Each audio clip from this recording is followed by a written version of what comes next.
Thank you, thank you, thank you, thank you, thank you for reminding me. I would have forgotten. Oh my God.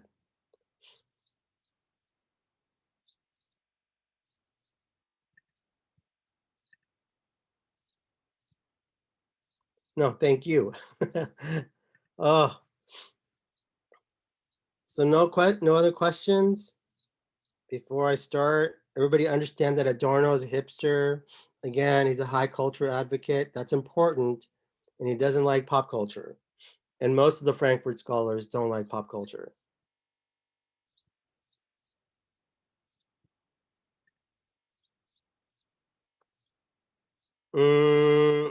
No, it's not, Alyssa. Not yet.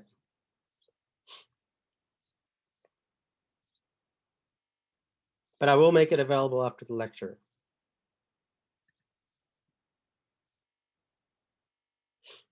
Would you prefer it to be up before the lecture? So I don't know where we're going to end. That's the problem.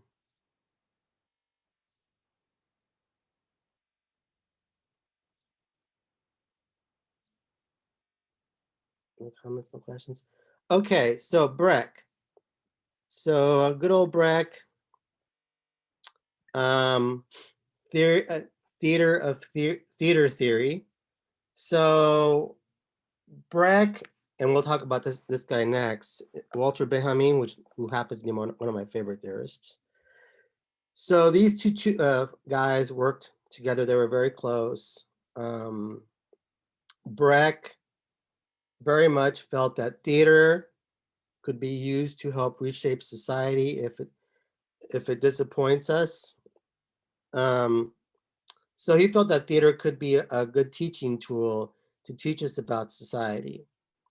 He was very much a person that believed, right, that theater could represent society in a very significant way.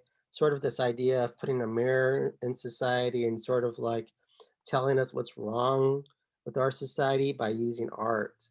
So very much an advocate in this idea of using theater to help reshape society if it disappoints us. So in other words, right, if society does disappoint us, well, we shouldn't be surprised, right? Because right, our society doesn't operate in a perfect way. And theater could go a long ways in teaching us that. Not only teaching us that, but then also trying to help us use these teaching methods that we learn from watching theater to make society better. And so he was very much an advocate of that. And so he very much believed in this idea of what they call breaking the fourth wall. If you ever watch movies, sometimes they'll utilize this, although I don't think he would like the ways movies utilize it. Um, but in his theatrical plays, he very much liked the idea of breaking the fourth wall. This idea, right, of essentially, stopping the theater play before you go into a trance, and this essentially having the actors essentially break character and start talking directly to the audience. The whole point of doing this was to break people from their trance so they would stop being passive audiences. He thought that breaking the fourth wall was a good way of re-engaging the audience so they start paying attention again. I don't know if you guys ever been to like a Broadway play or just a play or even a movie, right? You sit there sometimes you're like, okay, this is pretty cool. But then you sit there for like an hour and an hour goes by. You're like, wait a minute, what happened to that hour? It's because you've essentially gone into a trance to a certain extent. And so to avoid that, this idea of becoming a passive audience, you like the idea of breaking the fourth wall, this idea of actors speaking directly to the audience and essentially making them an active audience and making them a part of the play. So he very much believed in this idea of the epic theater. Somebody had a question. Like an aside, I suppose you can call it that, Jerome. Yes. So if you take a look at these plays, I'll give you some examples. Some of the plays that you may have seen or heard of, right? Wicked, of course, very good play. The Lion King, which I'm not seeing because tickets are just ridiculously expensive. I'm just a measly professor, and they're really expensive.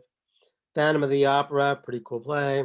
So from the entertainment value, these are great, but a Brecht would say, well, you're really not learning anything from these plays. Essentially, these plays make you a passive audience. You know, you're not going to go out and critique society after watching these plays. Essentially, you're kind of wasting your time by watching these plays if you just go watch them because you learn nothing from them about society. And so he very much believed in the idea of epic theater, which none of those plays that I just showed you illustrate. This idea of having disconnected scenes. So, in other words, right, you could have the intro, because we're so used to watching 3-act plays, right, or 3-act movies. So, for his disconnected scene, you might have, the intro, obviously the first scene, but then the end might be the second scene, and then the middle scene, and then the second act might be the third scene. So it wouldn't run in linear order, right? It would be disconnected. And the whole point of doing disconnected scenes is like, okay, people have to think about what they're watching. They just can't be they just can't be passive audience going, okay, there's the first act, plot twist number one. Oh, there's the second act. Oh, plot twist number two. Oh, and there's the third act and the conclusion. So disconnected scenes get you out of that 3-act structure and make you more engaged because you got to think about what you're watching.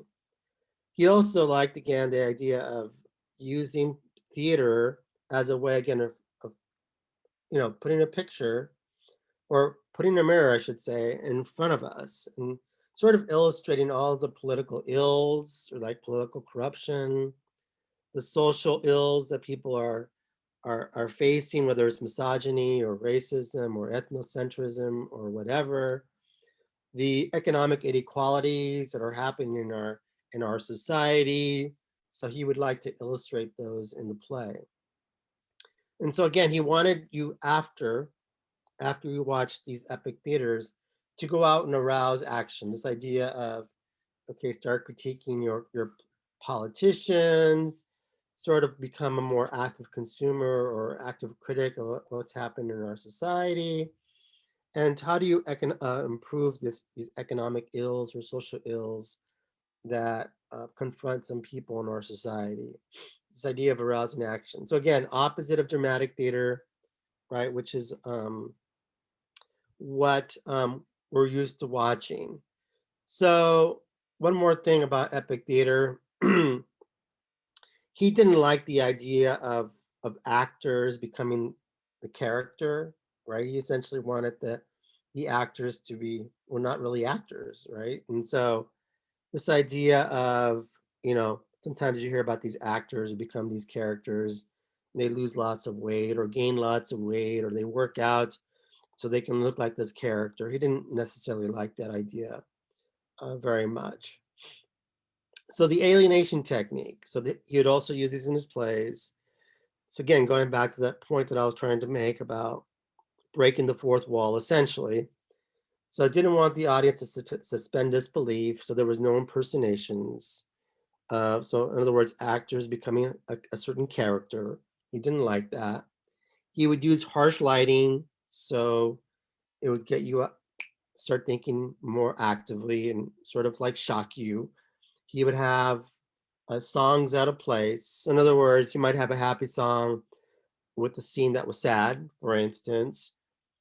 He believed in this idea called justice, this idea of using gestures for social meaning to get you to sort of react.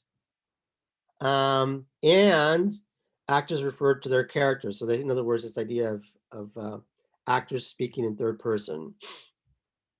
And again, this whole point was to shock you, to remind you that you're not trying to be entertained, you're trying to learn something. So this idea of didacticism, right? Didacticism was this idea of a moral lesson, this idea of hopefully by the end of the play, the audience and the actors learn something. not just learned something, but then went out and did something. So this idea of using theater to teach us about the ills of society was what Brecht was trying to do. So he didn't like the idea, again, of Broadway plays or things like that. Didn't think they were good for society because they made us passive. Any questions about Brecht?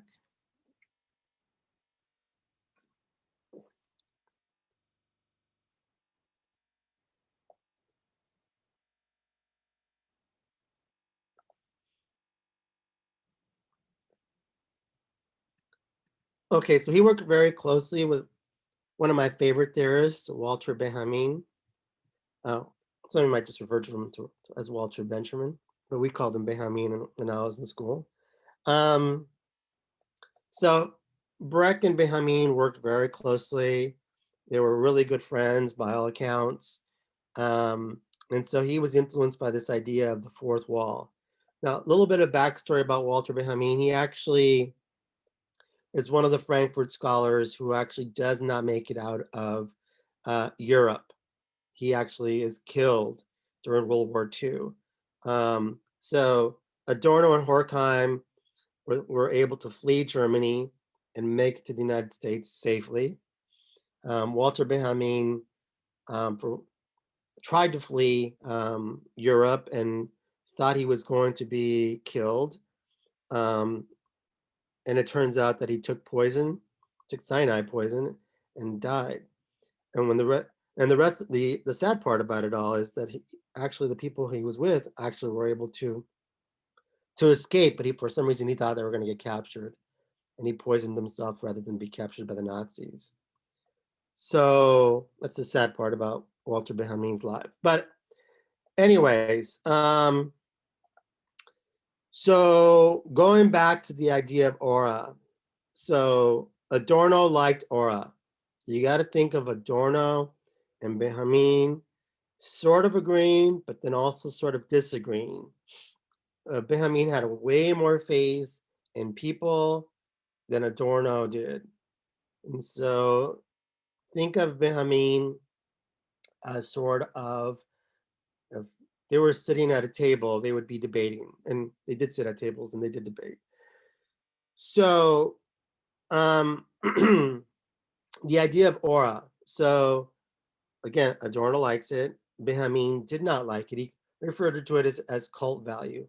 So something that's original or unique had aura, right? This idea of like the Mona Lisa, right, has aura. It's an original, it's unique. If you want to ever see the Mona Lisa, there's only one copy of it, right? It's in the Louvre in Paris, and that has cult value. And so this idea of high art in museums that are inaccessible are no good. The reason being is because Benjamin felt that once things have aura, we kind of put them on a pedestal and we don't look at them objectively if they're inaccessible, right? So if you've never been to France or Paris, and if you love art, you just think about the Mona Lisa and you go, if you know about the Mona Lisa, you're like, oh wow, I would love to go check out the Louvre and go watch the Mona Lisa. It'd be such, it's so incredible. It's, it's perfection. It's these sorts of things. And so for Walter Benjamin, that is not a good thing. This idea of putting things on a pedestal, placing aura on things is no good, right? Whether it's a piece of art like the Mona Lisa, whether it's a political candidate, whether it's, Obama, Biden, Trump, whoever you want to place, that's no good. Shouldn't be placing auras on, celebrities or singers or anybody like that because they're just people, right? And so aura, essentially no good.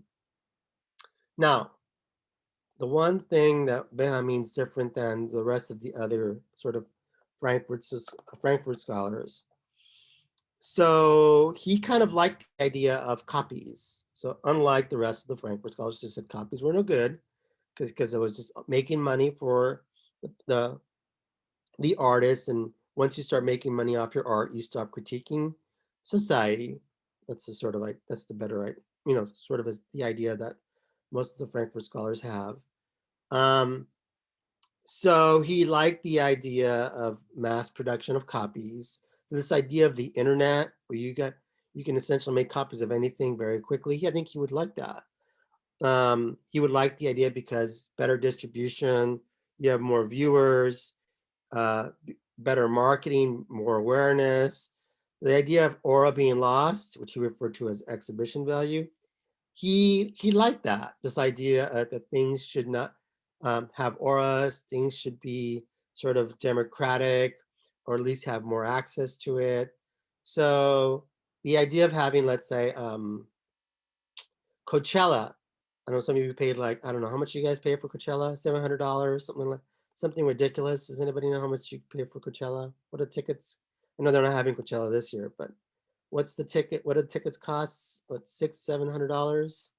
Yeah, about 6, 7. Something insane, right? It's really expensive. He would not like that. He would think that's the idea of charging $600, $700 for an event would be, it's not good. Um, the prices should be lower. It should be more accessible. The reason being is because when you place high prices on something like a Coachella or a Stagecoach, or, you know, ticket prices become so high, what you're essentially doing is creating an aura. Again, oh my God, someday I would love to go to Coachella or Stagecoach or one of the, whatever the concert you go to.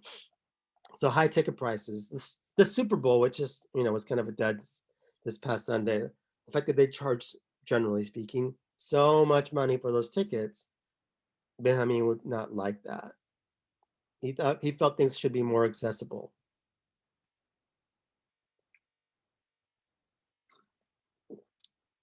Oh damn, you still haven't been refunded, Brianna? That sucks.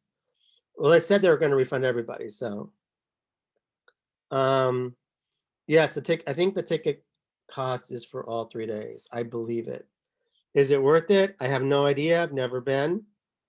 Um, but I would like to go, but I'm not spending 700 dollars to go. Sorry, not gonna happen. Uh, oh, and price can fluctuate depending on the package. Yeah, I don't know if I want to spend $1,000 to watch, you know, people sing. I don't know. I'm old. The heat's probably not so good for me. Yes, I agree with you, Alyssa. So does everybody understand the fact that Walter Benjamin, more democratic, more accessible, things shouldn't have be inaccessible. So he didn't like aura, unlike Adorno, who did like aura. So understand that Benjamin agreed with Adorno that things do have aura if you charge too much, right? So that part he did agree with. He just didn't like it. All right, so for him, right, technology, a product's aura is lost or devalued with technology. So for instance, if you think about the fact that we can so easily stream music nowadays, right? And because of that, right, the product's aura is essentially is lost, devalued, because we have the ability to access it. And so it's no longer like, you know, inaccessible. The fact that technology makes things accessible makes it, means that it's devalued, which again, in the eyes of Benjamin, this is a good thing. And during the age that he lived, right, photography was becoming gigantic, enormous. Film was taking off. So film replaces lithography or print. And so again, this idea that images can be printed at high speed, again, Aura's loss. So he felt that technology can democratize art. So think about how some of you use YouTube. I know some of you might, you know, produce your own little short films, um, or do stuff fun and put stuff up on YouTube. And so for Benjamin, I think he would think that would be cool if he was alive right now. during the age of YouTube, and he saw that, a lot of you folks were, creating your own little videos, music videos, or tutorials, or whatever you're doing that's sort of creative, and then placing it up on the YouTube. He would think that would be awesome because, um, this is kind of your way of getting your voice out there, and the fact that you have this platform to get your voice out there. He would love that. The idea that you no longer have to rely on, the studios or the networks to create something, or even a music label. You can produce your own music video on your own and put it up on YouTube for the world to see. So again, he likes technology to a certain extent. So film, he he kind of was both. Think with Benjamin, it's important to think double-edged sword. For him, it's good and bad. And so for film, right, film could be good because it could encourage um, you to be critical. I'm not to get to that right now, but it could also be bad in the sense that um, you can watch movies uncritically. So in other words, this idea of going to watch a Marvel movie or a Disney movie, or whatever franchise film. So in other words, let's before the age of COVID, let's just say you had $20 in your checking account or savings account. Hopefully this is not you. And you just said, oh, forget it, I'm just going to go watch a movie. And so you pay your $10 for, or $12, whatever they charge for a movie ticket. Maybe you buy a soda.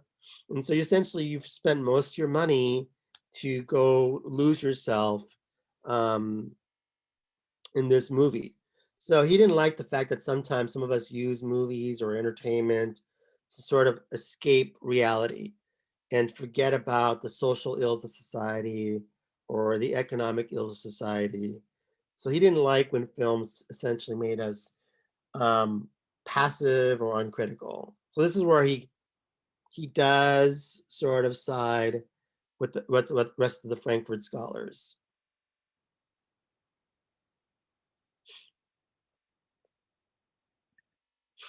But right, if you watch this, you could. He also believed, and again, he had a lot of faith in people, that we did have the ability to watch film critically if we turned the camera around and watched it from the perspective of the iris, right? Or a different perspective. This is what I'm trying to get at with this photo. If you watch a movie from a different perspective and watch it with a critical eye, that it could be good for you to watch movies if you're watching it critically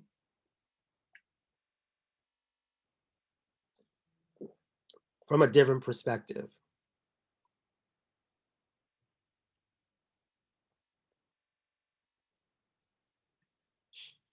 So again, but film critics can become critical if they take the role of the camera lens.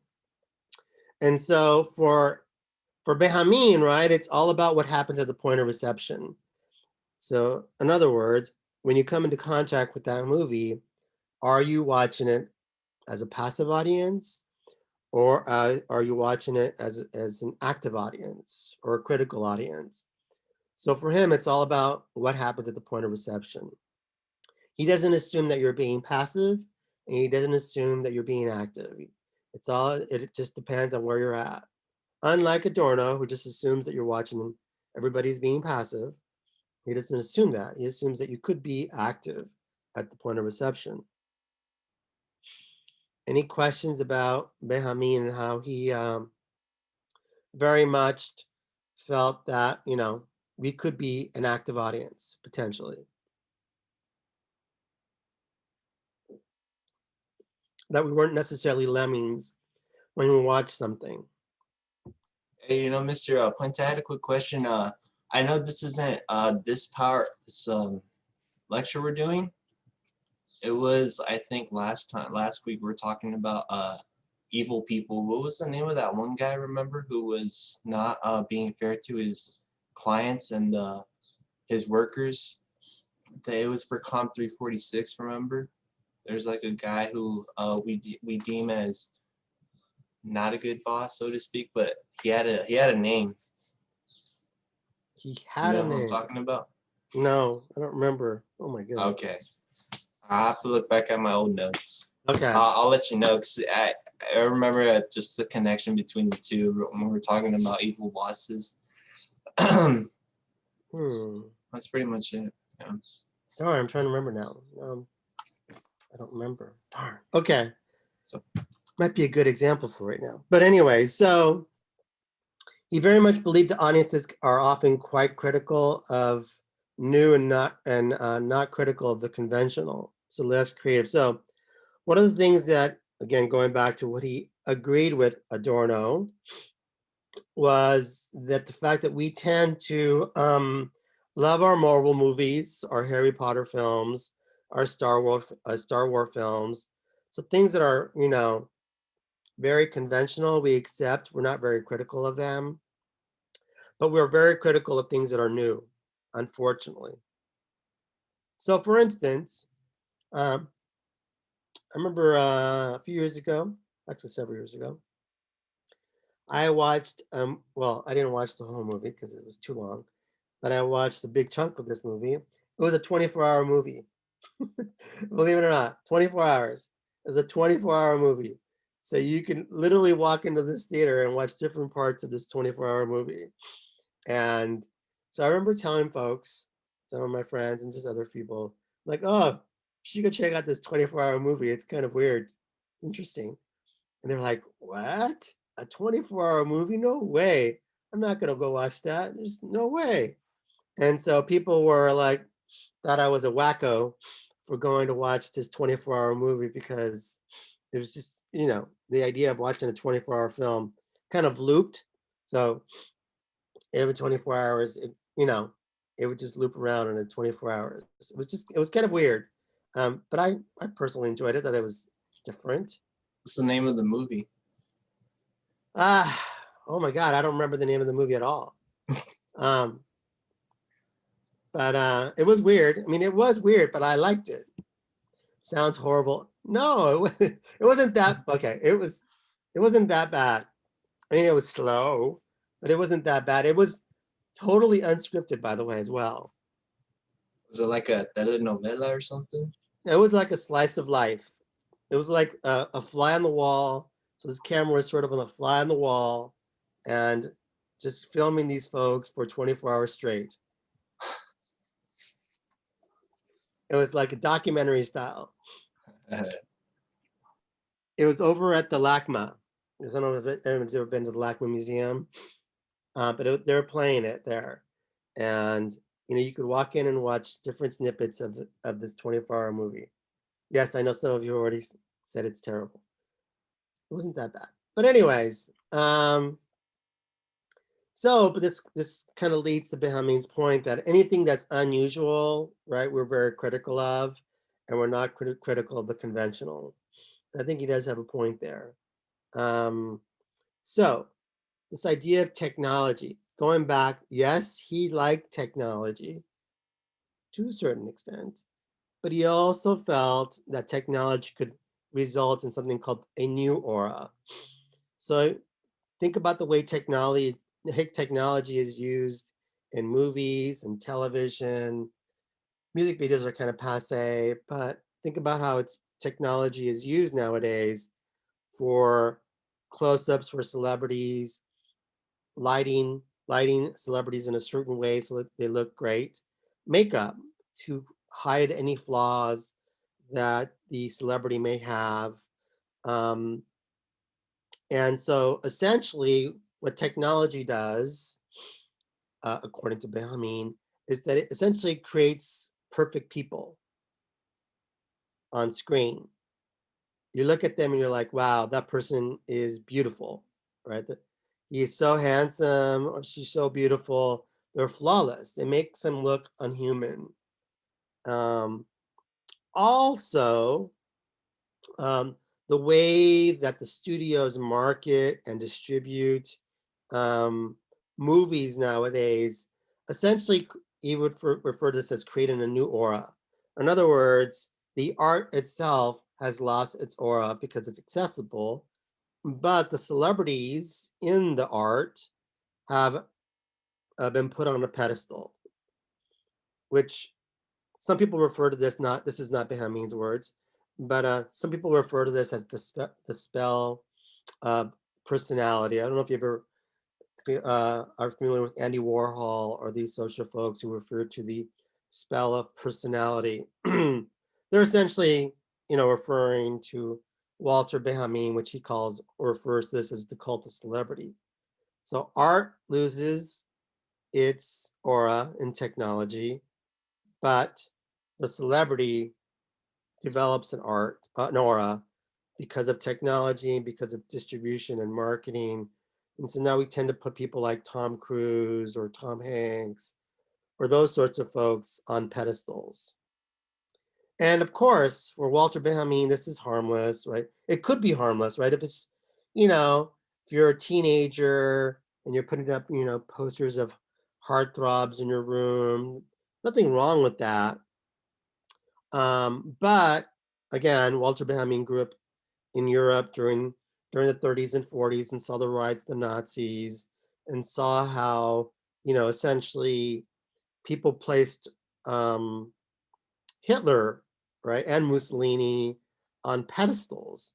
And media played an important role in creating an aura for Hitler and for Mussolini in the 30s and 40s. And so he felt that, this is not good. This is the potential downside of technology. So for example,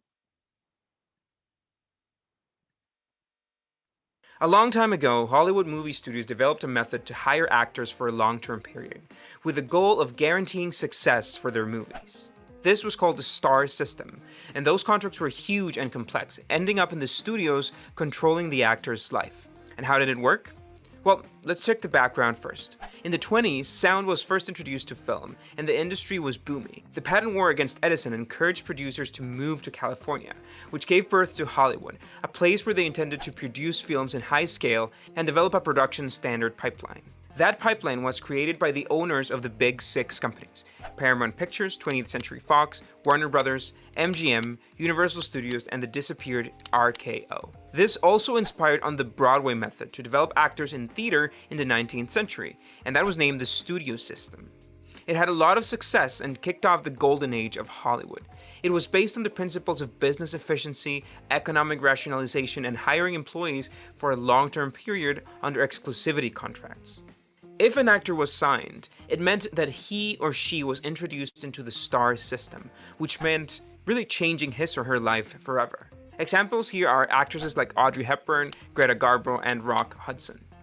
After an actor was hired, the studio crew began to work with them to develop them into true celebrities. The intention was to spread an idealized image of the actor to the audience. Back then, a movie's success depended on the popularity of the cast much more than on the story itself. So for that reason, studios wanted to have a cast with demigod fame in their movies, to use them as the primary tool to promote their film. This is when names of actors started appearing prominently on movie posters. Florence Lawrence was the first actress signed for that purpose, and audiences began to flock to cinemas to see her. Companies used to come up with background origin stories for their stars, and even changing their names, like in the case of Michael Landon, who was born as Eugene Orwitz, and Norma Jane Baker, who was renamed to Marilyn Monroe. The company monitored the actor's life and public behavior to keep the preferred reputation. Women were expected to behave like ladies and have a neat appearance with stylish clothes, and men were supposed to act like gentlemen in public spaces. Also, the studios arranged sham dates between single celebrities, and then gossip columns on the tabloids were tipped off about it, so a lot of photographers went there to capture those romantic moments. It was just free advertising. All this because the audience didn't expect a great story on the screen. They just wanted to watch their stars reflecting their reputation in their movie role. For example, Joan Crawford often played roles of hardworking young women who found romance and success, so her public life had to reflect that too. Same with Michael Landon. His roles as Joel Cartwright in Bonanza and Charles Ingalls in Little House on the Prairie had something in common. It's about a good-natured family countryman, his community, and his noble job, so the actor's lifestyle should fit into that. Another significant example was Monroe and her roles as femme fatale. Same with Greta Garbo and Marlon Brando. We can spend hours showing you examples. Charlie Sheen comes to mind when we talk about actors whose behavior reflects their roles. The case of Robert Downey Jr. and his Iron Man role is an excellent example of the star system in a more recent age. If an actor failed against the morality clause and was caught on drug use, divorce, adultery, or drinking problems, hello again, Charlie Sheen, the companies used to fix the problem by paying hush money to the witnesses and promising future exclusive stories to the gossip journalists. Casting put more emphasis on their image rather than their acting skills. The contract included acting, singing, and dancing lessons, and after a few years, studios had shaped a team of AAA actors working exclusively for the studio. Under this system, legendary movies like The Wizard of Oz were developed. Also, It's a Wonderful Life, probably the best-rated Christmas movie ever. The cult film Casablanca was produced by Warner Brothers and won 3 Academy Awards, including Best Picture in 1944. And Citizen Kane, made by the mythical Orson Welles, is considered by many critics, filmmakers, and fans to be the best film ever made. Studio companies also used to swap workers, actors included, for upcoming prestige production. However, stars that pursued exchanges by themselves or were selective about the movie roles were censored and punished by the studio. Olivia de Havilland eventually won a lawsuit against her studio to break free of their gag orders, and Marilyn Monroe conditioned her comeback to 20th Century Fox only if the company yielded on her contract demands. Those incidents fostered the idea among actors that a free agent system would be more beneficial to them, rather than a suffocating way of work. This led the star system to its decline in the 60s and mostly disappearing in the 70s, thanks to the changes occurred in entertainment, culture, labor, and news. Now, hit that subscribe button. So as you can see here, right, the star system, that's sort of still in place, helped to create an aura around these celebrities. This idea that they are perfect, right? And so, and again, right, so the loss of aura can be good, right? If we are, it leads to a more democratic society, if we're more critical, and if we don't place, people or celebrities on a pedestal. And so he kind of also believed in this idea of a loss of tradition potentially could be a good thing as well, or it could be a bad thing. It just depends on which traditions are lost and which traditions are kept. Hence, you have the question mark, a good thing. So again, Walter Benjamin, double-edged sword. It's everything can be good or it can be bad. It just depends on how the audience, how engaged is the audience at the point of reception. Are they passive or are they active? Questions on Walter Benjamin? My favorite theorist. He's not so dark like the rest of the guys.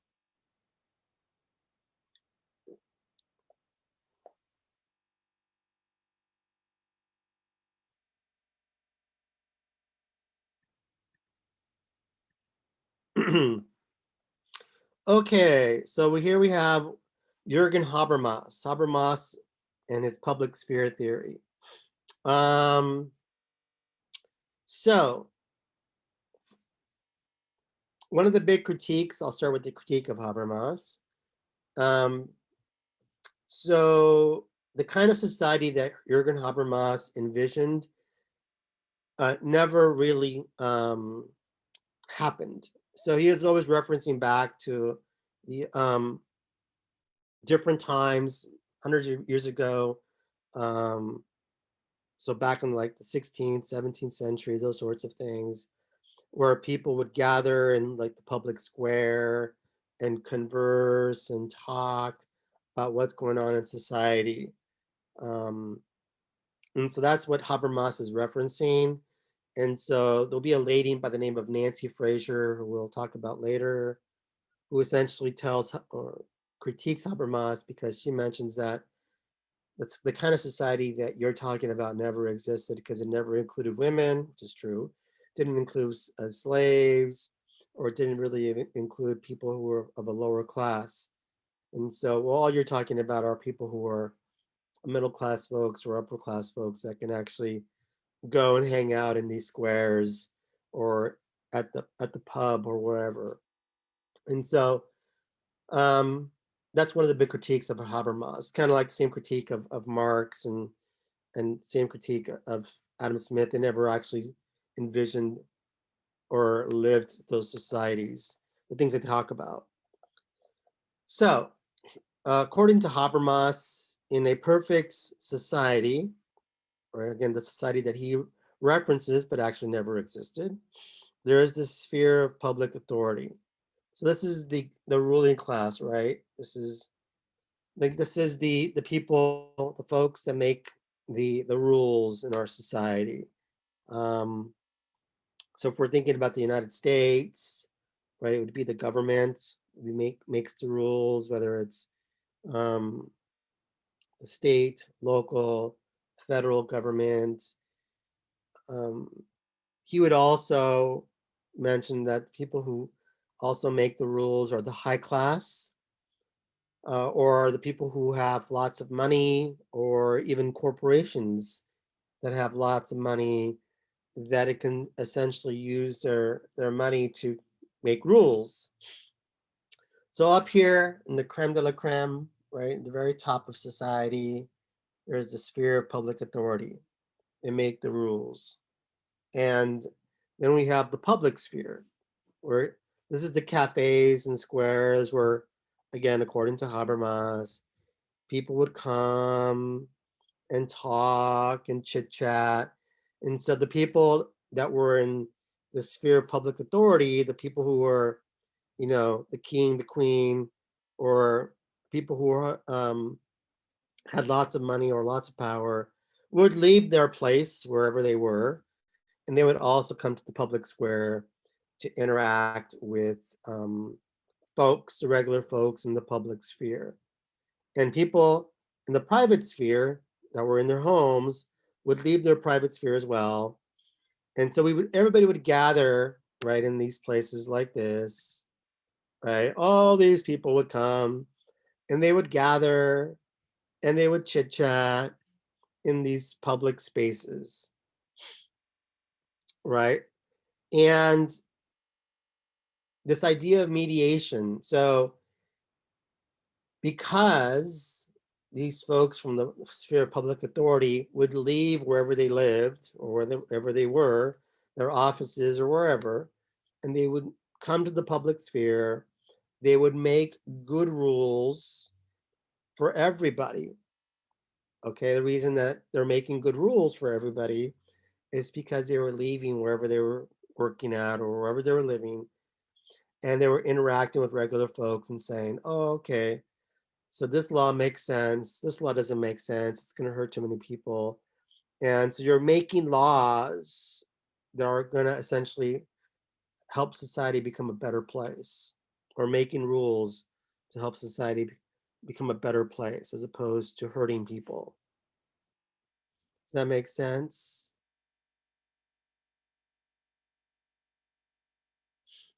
So for instance, right now, I think Governor Newsom I think he's facing some lawsuits. And so, especially from people who have small businesses.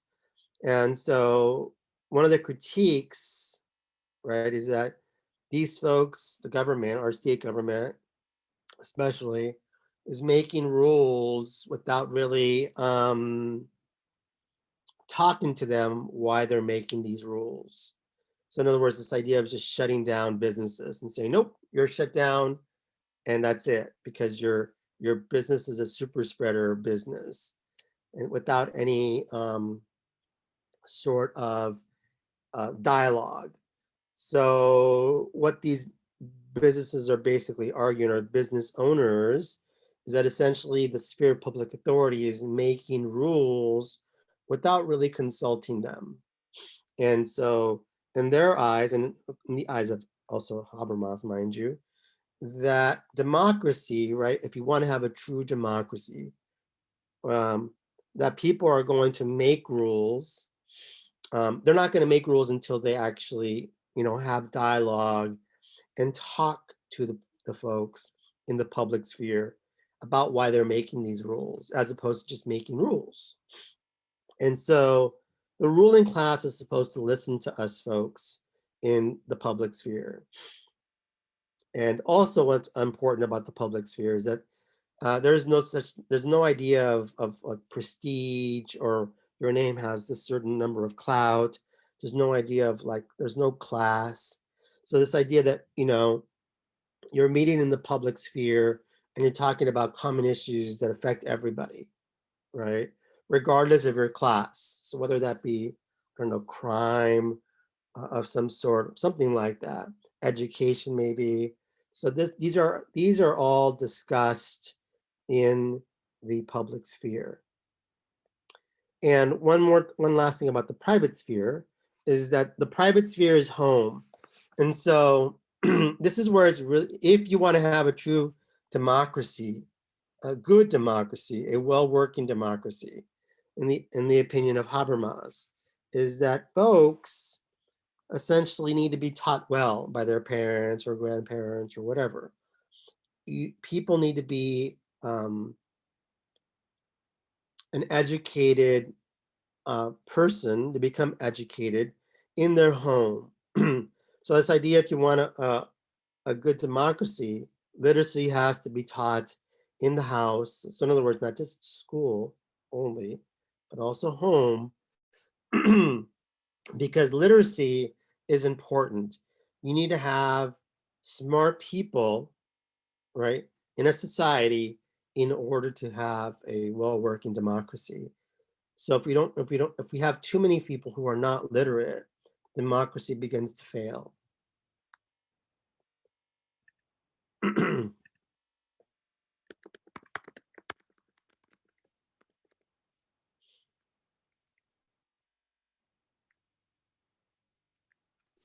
Professor, Yes, I'm so sorry. What is the last word on the slide? I can't read it. leader, which part? Refeudalism of power? Yeah. An illusion of a public sphere that allows only leaders to act. Thank you. So I'm skipping down here to this last point. A lot of these small business owners would argue that there's a feudalization of power. This idea that there's an illusion that we're really in this public sphere where the government is listening to us and making rules on our behalf. That's just an illusion, right? These small business owners would say that, these leaders are just, are just doing whatever they do, and they're not really engaging us in a public sphere. And the idea of a public sphere is just an illusion. I don't know if you would agree or disagree with what the small business owners are saying about our government and the way they've been behaving. So, I don't know. I'm not a small business owner, but I will say it's kind of weird, just me as a professor who, I don't go out much, but I do go out to Costco occasionally, and I see all these people at Costco inside. And then, you know, whenever I take my walks or whatever, I see restaurants that are closed, that have outdoor dining. And I mean, they're open now.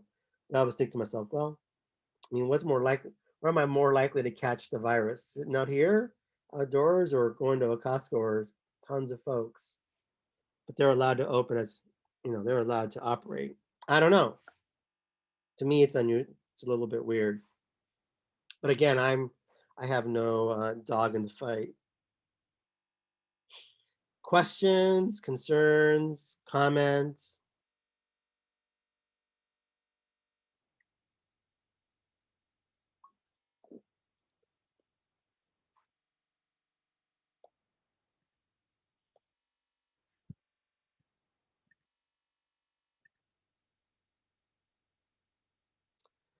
That is very true.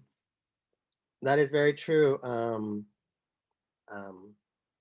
Alyssa. And so Alyssa Beltran, he believes that literacy is very important in a democracy.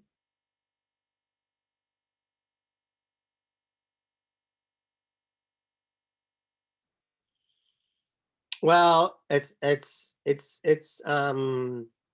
not it's they enforce it, it's just not enforced properly. Like Christina, for instance, I've seen and Alyssa's right. I've seen people wearing the mask. Yes, exactly. They don't wear the mask completely over their nose, so the mask is down here, right under the nose. And yes, Alyssa, again, it almost like it's in some cases it's barely over the chin diapers. Well, I've never heard that phrase before, but yes, okay. And so the idea of the max thing is let's just say it's not all of us have been very compliant. I'll just say that. Yeah, I actually I just recently quit, but I worked at Trader Joe's for a few years, and I was there during all the COVID stuff. And it's crazy because we have people, we actually had an incident with a lady who came in and like filmed the whole thing, but they come in and they know that you can't really like touch them, like you can't be physical, so they physically like shove their way through. And it's kind of Yeah. crazy, like people, and they just do it to make a point. Like they don't even care. So what we're told to do is just to like get them in, shop for them, like even though they're in there, just help them with everything to get them out as fast as we can. But it's just crazy that people like will just shove their way in just to like. Yeah. We're living in some weird times, honestly. So, hopefully, you know, all of you will learn something from this as young folks. And then when you guys are in power, you'll do it better than we did. Because I think we're doing a terrible job. My 2 cents has been since the beginning of COVID.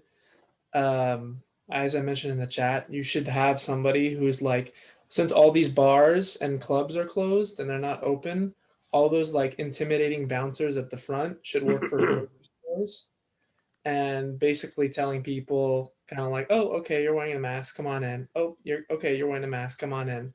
And then when somebody like that comes and wants to make a big deal, they're like, no, sorry, you're not entering. But then I guess that could fall into the lawsuit category and stuff like that. So It's tricky. yeah, It is tricky. So, it's tricky. It's tricky. We're putting people in a very, especially the business owners, in a tricky situation.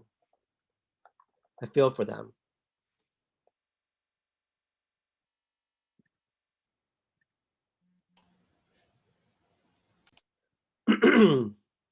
Well, in Long Beach, they're open, Daniela.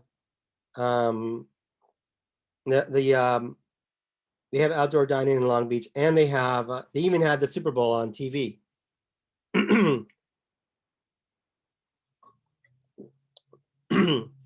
I agree with you. I live with high risk person too, so I agree with you, Alyssa. But what are you gonna do? It's unfortunate.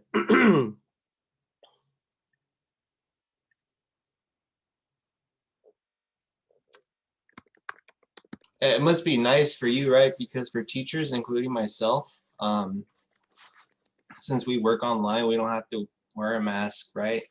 This was the nice benefit of teaching. Yeah, I suppose, but I would rather much more likely. I'd much more rather teach this class in person, honestly. It's way better. Yeah, I But hear yes, there is that part. But I do miss interacting with people. you. I've pretty much been locked indoors for a whole year.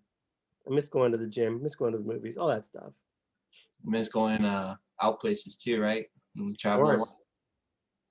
Although I do go out occasionally, but it has to be outside, and we have to be super safe.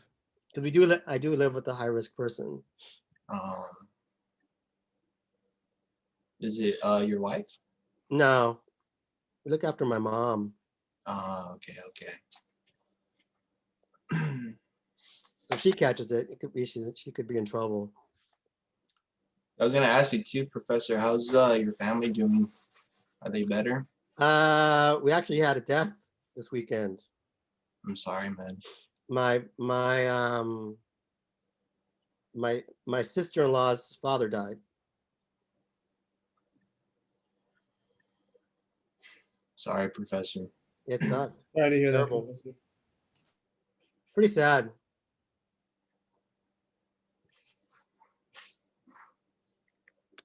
You guys doing okay? Huh? You doing okay? Yeah, I'm fine. My brother not so fine, but I'm fine. So it's been tough. And my other two cousins just are in comas, so that's not good either.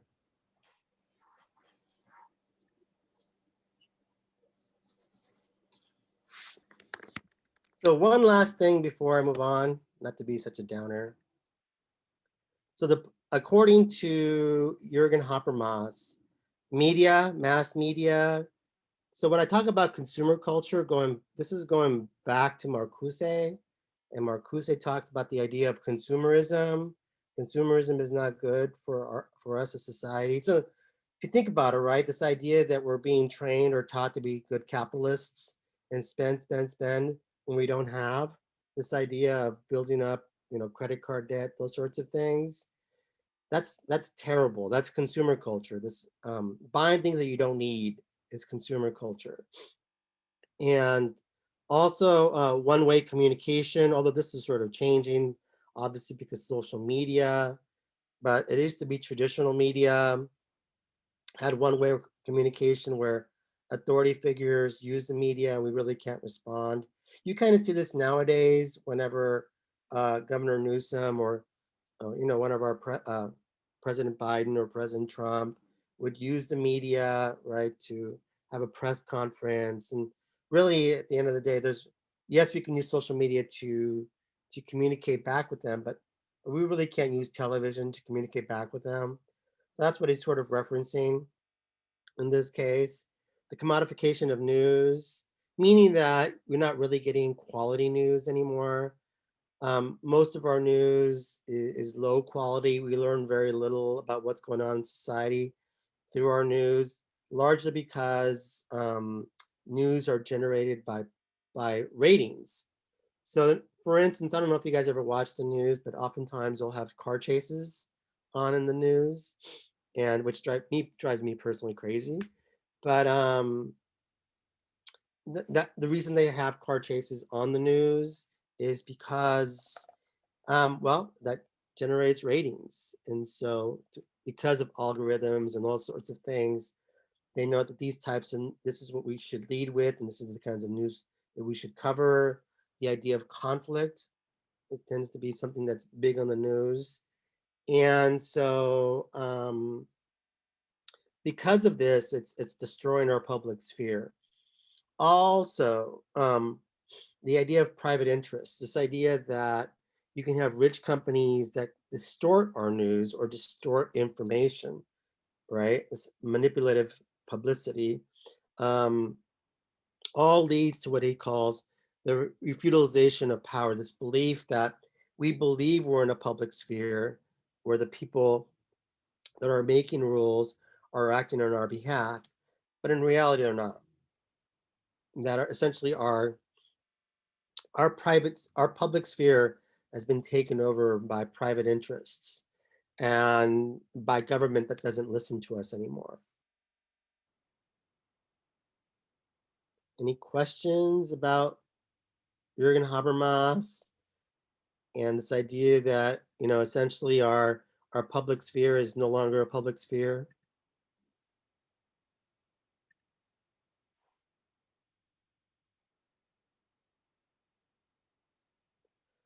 So, and mind you, is this the public sphere? I'd be going crazy if I was in there. If I was in the middle, I might be suffering from claustrophobia, maybe. I think even before COVID, that still looks like something I would not want to be in. Agreed. I don't think I want to be there either. So this is the last slide I'm going to talk about.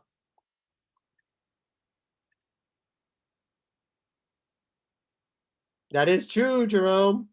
Even our private sphere is not private anymore because, we're being tracked. That is very, very true. And so Habermas argues that three institutional criteria for a new public sphere needs to emerge. What he would call the ideal speech situation requires freedom, uh, equality within a society. So you need to have these three different components. And if you have these three different components or criteria, that would be an ideal public sphere. This idea of disregard for status, nobody cares who you are, common concerns, you can discuss controversial issues without this idea of being punished, and this idea of being inclusive, in other words, not being exclusive. So some people think of the internet as being essentially this, but what do you guys think? Do you think the internet meets these three requirements?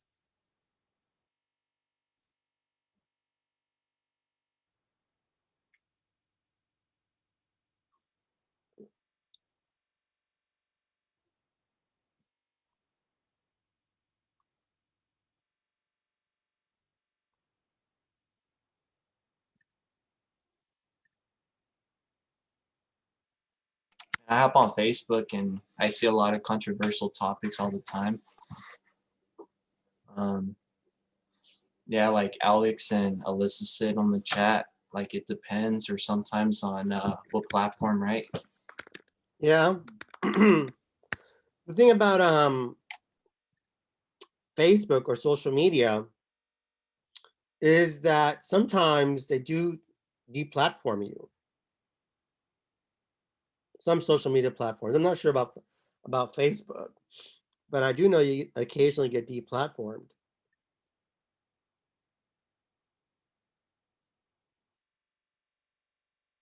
But then I also think that places like Twitter, like if you're on the right, like, or the wrong side of Twitter, that sometimes it can be like they will exclude you rather than have the inclusivity factor. Like you start off that way, but then they can find a way to exclude you out of a group.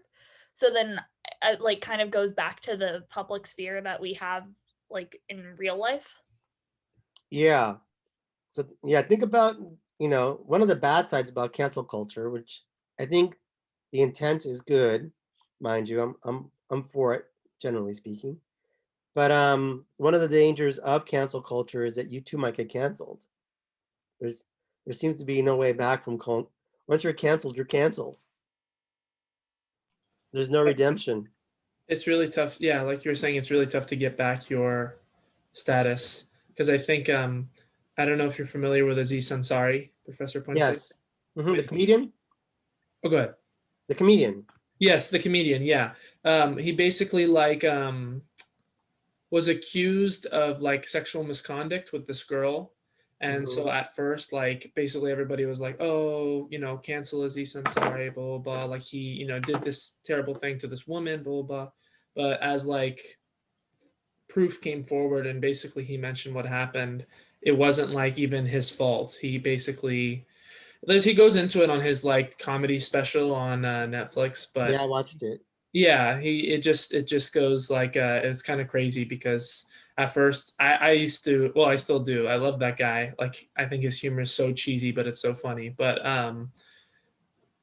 he almost got, he was just talking about how his career almost ended because of that, because of that one reason, because of the woman basically and the whole thing that happened. And it's pretty crazy. So sometimes it's bad, but obviously it's good for people like Kevin Spacey who did terrible things. And as much as a good actor I thought he was, it turns out that he had all this crap that he had done, and I was like, oh man, now I can't support Kevin Spacey anymore because of what he did. So Right.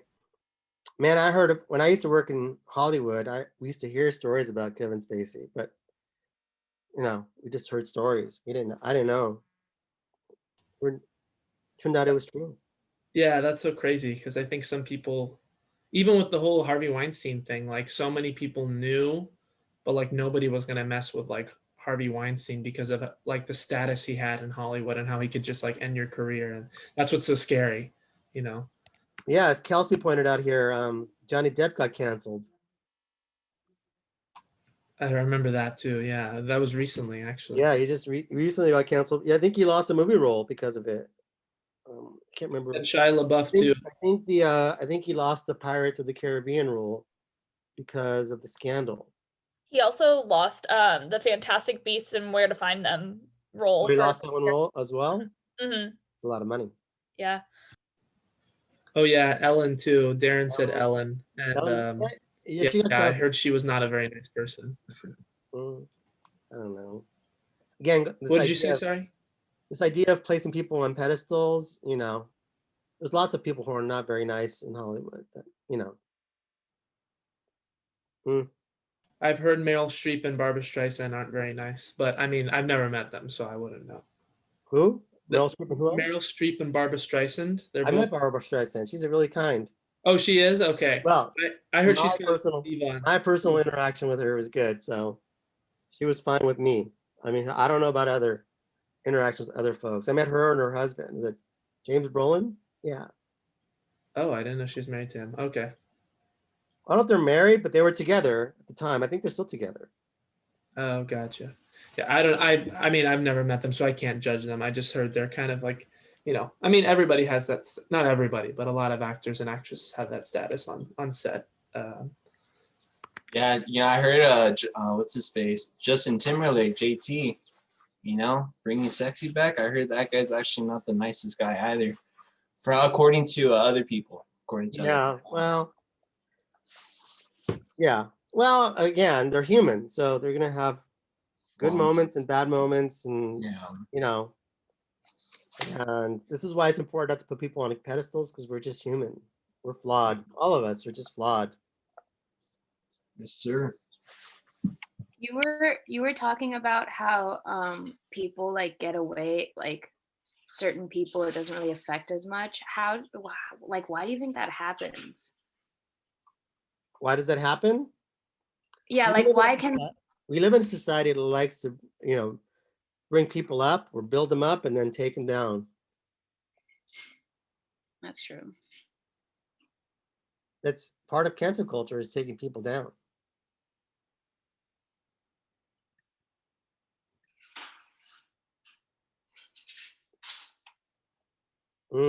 Yes, Chris Pratt was kind of canceled because he was going to vote for Trump. Well, he and his wife also were their house held human trafficking for Disney stars as well, for Disney Channel stars. I looked up this thing. There was this Really? there was this kid named Ricky Garcia who was on Disney Channel, and he got sex trafficked at Chris Pratt's house. It was on his court documents and stuff like that, which was kind of crazy. Wow, I never heard about anything like that. That's crazy. I know Chick-fil-A was canceled for a while, and I don't know if they still are, because they supposedly their funds went to something about anti LGBT type stuff. And I think just recently, like beginning of 2020, a year ago, they stopped donating to those organizations. So, oh yeah, and I heard that supposedly they kind of indirectly, in and out too, indirectly support the Republican Party, basically. So some people didn't like that. For me, I don't know. Yes, you're right, Shelby. I did hear about Chick-fil-A.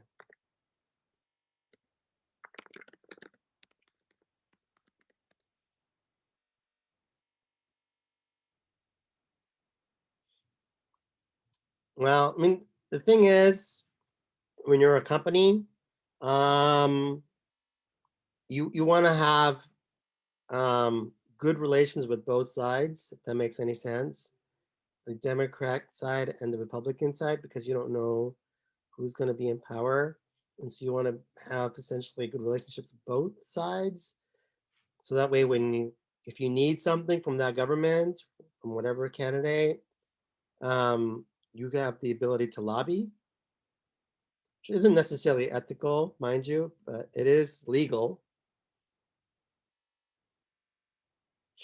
But really, it's just kind of it's pragmatic, honestly. If you're running a business, is to have if it's big enough, right? It's important to have good government relations, which means regardless of who's in office, to have a good relationship with their party. Not politically correct, but it is pragmatic. What does pragmatic mean again? Practical, what makes sense. Thank you.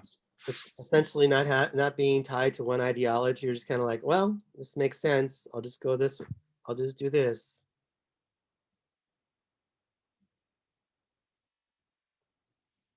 So it's already 11:20. So class is over. Good discussion at the end.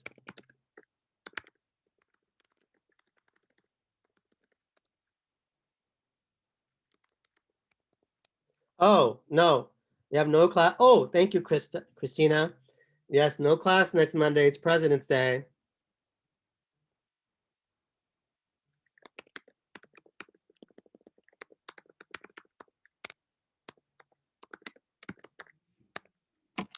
So what does that mean for this class? Any Monday, assignments we have to do? you'll have the asynchronous lecture on Wednesday. Okay. So the next time we meet is the 22nd, right? 2 weeks from today. Today's the 8th. That's correct. Yes, the 22nd. Awesome. Cool.